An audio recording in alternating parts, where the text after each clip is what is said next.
Yo, what's up mga kaibigan? This is I2K po again. Ngayon nandito ulit tayo sa channel ni Pinas News Insider. Dito ulit tayo magbibigay ng komento at reaksyon. Kaya samahan nyo ako guys. Let's go! Viral ngayon sa social media. Senator Alan Peter Cayetano tila nagpadut-sada sa kanyang dating katandem na si dating Pangulong Rodrigo Roa Duterte. Naku, may pautsada na ano. Sa kanyang mensahe nga kay President Bongbong Marcos Jr., sinabi ni Cayetano na inaasahan niya na babalik na raw sa tamang pag-uugali at pananalita ang taong bayan. Ito ang mainit na balitang Grabe ano. Sira ulo talaga to eh.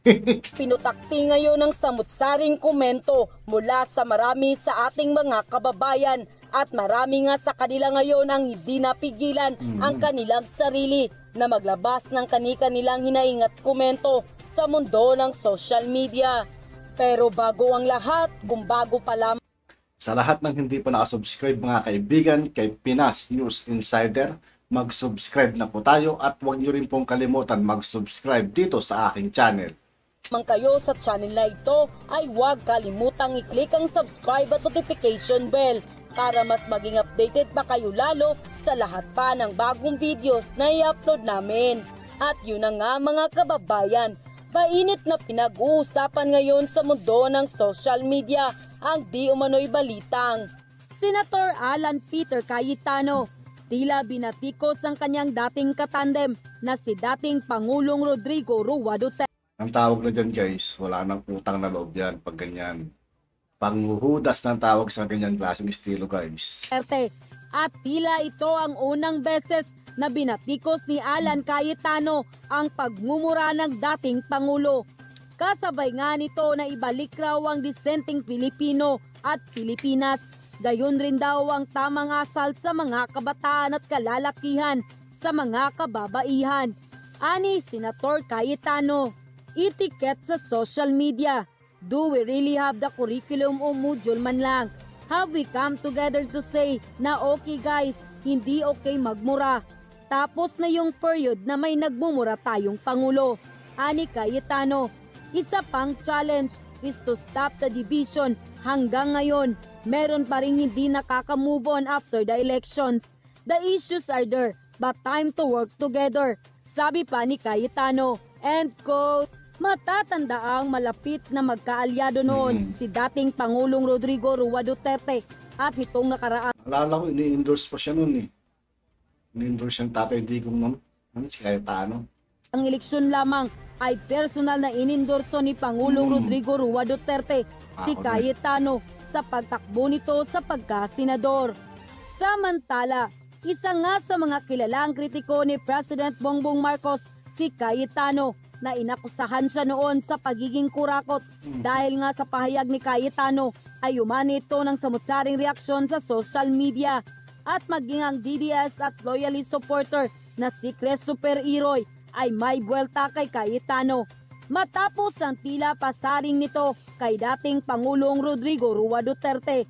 Saad pa niya, nako, kahit di na bumalik sa dating etiket na sinasabi mo, Senator Alan, kung dahil naman doon na didisiplina naman ang mga tao, babalik nga tayo sa pagiging formal. Pero yung asta ng ibang tao, palasubas din. Mas maganda na sa taong tapat, totoo, prangka, at least alam natin na tunay. End quote. Ito nga ang kanyang naging diretsahang buwelta sa naging pahayag ni Senator Alan Peter Cayetano matapos nga itong tila nagpadutsada kay dating Pangulong President Rodrigo Roa Duterte. Samantala, narito naman ang iba't ibang reaksyon at komento ng mga netizen patungkol sa balitang ito. Ayon pa sa kanila, my God, Senator Cayetano, sinabi mo sana yan nung nakaupo pa siya para ilabas din niya ang tunay mong kulay. Binabanatan mo siya ngayong wala na dahil alam mong di ka niya maresbak. Niloko mo lang ang taong bayan. Wala ka sana dyan sa upuan mo kung hindi dahil sa pangako mong Totoo yun, real talk yun. Kung hindi talaga siya in-endorse si Tatay Digong nun, wala yan. Yung pag lumilito yung pagkaahas ni guys, traitor. 10,000. Baka wala ka man lang sa top 15 kung hindi mo sinamantala ang kagipitan ng taong bayan. para pangakuan ng hangin na 10,000 mo ngayon ang future political career mo. Si PRRD ay isang ama ng isang tahanan. Madaming mga anak ang minumura niya, yung mga anak na di nasunod sa patakaran niya. Bilang ama ng tahanan, may anak na mabait, may masipag, may matalino, maunawain, mapagmahal, may mga masamang ugali, at sinungsling doon kasama si Cayetano. Ang tawag dyan balimbing. Imas gugustuhin ko pa na palamura na ang daming nagawa sa Pilipino at Pilipinas kaysa hambog at pangakong napako. Asa na yung 10K na ayuda sa bawat pamilyang Pilipino. Tama, wala katulad si Pres Digong, tunay na makabayang Pilipino. We love him for making him the President of the Republic of the Philippines. God bless us and looking bright future for the next President PBBM. Mabuhay ang Pilipinas at tandem nila ni PBBM at Vice President Inday Sara Duterte. Para sa akin, the best si Tatay Digong. Kahit siya ay palamura, marami naman nagawa sa bayan at mahal niya ang mga Pilipino. Dahil kung hindi kay Tatay Digong, talamak na ang droga at nakawan at korupsyon sa ating bayan.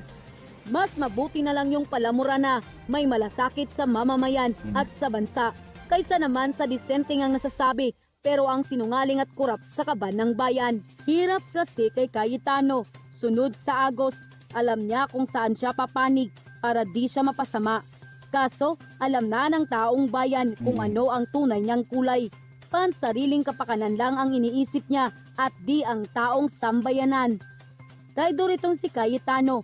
Since nung unang upo ni tatay, balimbing na talaga siya. Sino yung kaharap, siya yung magaling. Makarma din yan. Grabe talaga dyan mo na makikita ang isang politiko na akala mo siya na ang perpekto. Let's wait. Balimbing talaga itong si Cayetano. Kailangan niya ngayong maging mabango sa administrasyon ni PBBM. Anong say nyo ngayon? After you were endorsed by PRRD, you have the nerve to say that? Kapal to the highest level. If not for PRRD, majority of people won't vote you. Okay sa palamura, pasa hungayo at trapong kagaya mo. Etiquette, you should understand and live the meaning of the word. Wala ka din kasi nun. Hangin at yabang, yun marami ka nun.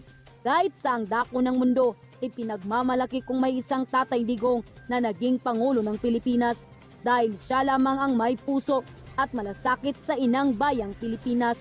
Dagdag pa nila, palamura nga, dami namang nagawa sa kabutihan para sa Pilipinas.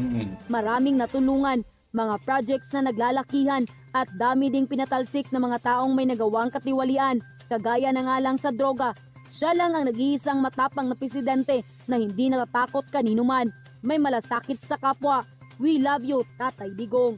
Yung pagmumura ni PRRD ay bugso ng sobrang galit niya sa kung ano ang ayaw niya sa mga ginagawa ng iba dahil naging hadlang sa napakasinsirong hangarin niya na lahat ay mapapabuti. Kapalit ng pagmumura ay ang kapakipakinabang sa taong bayan ang iniwan. Kaysa naman sa linglangin ng taong bayan na bibigyan ng 10K bawat pamilya at ipagsawalang bahala na lang. Diba, mas maipagmapuri pa yung nagmumura. At yun na nga mga kababayan. Wala, sa tingin ko guys, sa susunod talagang eleksyon, maniwala kayo sa akin sa hindi. Yung Cayetano na yan, hindi na makakabalik sa Senado yan. At yun nga po mga kaibigan, dito po nagtatapos ang ating reaction video. Muli, ako po si I2K ng Sundalo ng Tunggalo at 811. Maraming salamat sa patuloy na pagsuporta. Yeah, peace out.